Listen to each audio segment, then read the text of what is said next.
If you're over 30 and you're dealing with aches, pains, and stiffness in your everyday life, watch this video because I've got some ideas that might help you work through that. My name is Andrew Moore. I'm a personal trainer and movement coach based in Toronto, and my goal is to help people feel stronger and more capable in their everyday lives. So if you like the video, maybe subscribe to the channel and keep up with what I'm putting out there in the world. So I was in a social situation recently where throughout the event, this person was doing some kind of hip stretches and knee stretches, moving around. And mind you, this was not a fitness situation. This was just a social situation. And I asked them what's going on, and they said, just being over 30, it's just what happens. Being a personal trainer, I know better than to just give unsolicited advice to people. But it got me thinking about how we think about aging and how we think about how our bodies are supposed to act as we age. Because it's not uncommon to hear people talk about being over 30, over 40, over 50, and sort of just resigning themselves to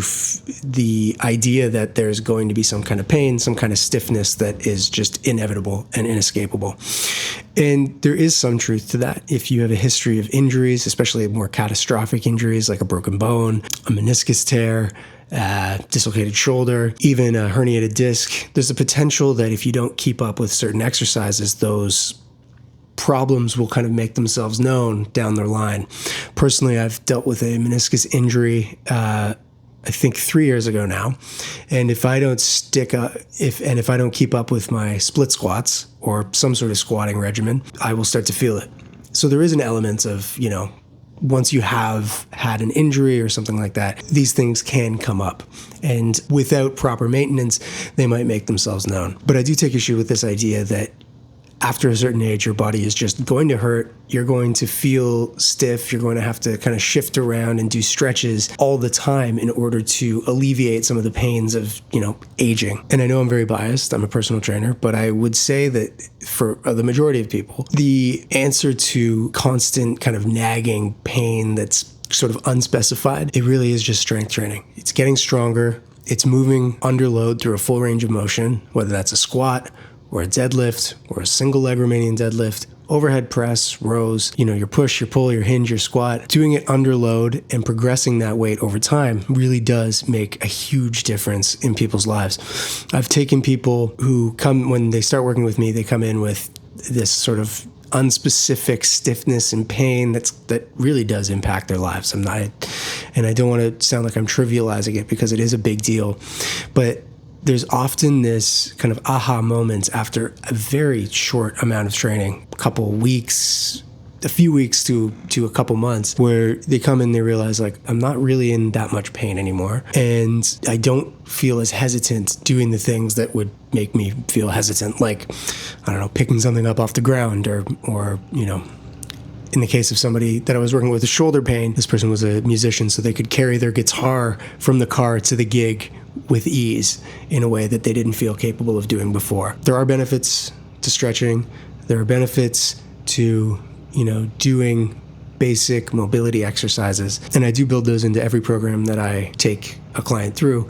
But I would say that the biggest and most clear benefits that people see and that takes people out of this place of kind of constant chronic sort of nagging soreness or pain, it really does just come down to getting stronger and doing it through a full range of motion, doing it with intent and progressing in an intelligent way, not trying to overdo it, really does go further than pretty much anything in my experience. And I am biased because I am a personal trainer, and for the most part, I work with helping people build strength, and I see the benefits of that. There are absolutely situations where that might not be the prescription, and in that case, you should seek out medical attention, maybe from your doctor or a physical therapist. But for those kind of unspecified, general, nagging, stiffness, soreness sort of ailments, I do think that it's worth getting cleared by a doctor and then committing to a strength training program for, a couple months. You can do it on your own. You don't need a trainer, but if you do kind of not know necessarily where to start, having someone help you set the pace and help you know how to figure out exactly the effort level that you should be working in can be beneficial. But you can do it on your own. All the information is there. The internet is a vast place with tons of information, and you don't need to pay someone. But I will say, if you've resigned yourself to just feeling sore and stiff and in pain for the rest of your life and you're 33, all things go well, that's a long time to be existing in that stiff and painful place. And I don't think anybody should expect to be in that place, barring any sort of, physical limitation or catastrophic life-changing injury. So those are just some thoughts that I had for today. Take everything I say with a grain of salt, but these are my opinions. My goal is to make sure that people live healthier, more capable, more fulfilling lives. And it's just something that makes my heart sink when people say things like that. Not trying to put anyone on blast. I just wanted to share those thoughts because I think that can be helpful for a lot of people. So that's the video. If you enjoyed it, maybe like the video, maybe subscribe to the channel. Keep up with what I'm putting out there in the world, and I'll see you next time.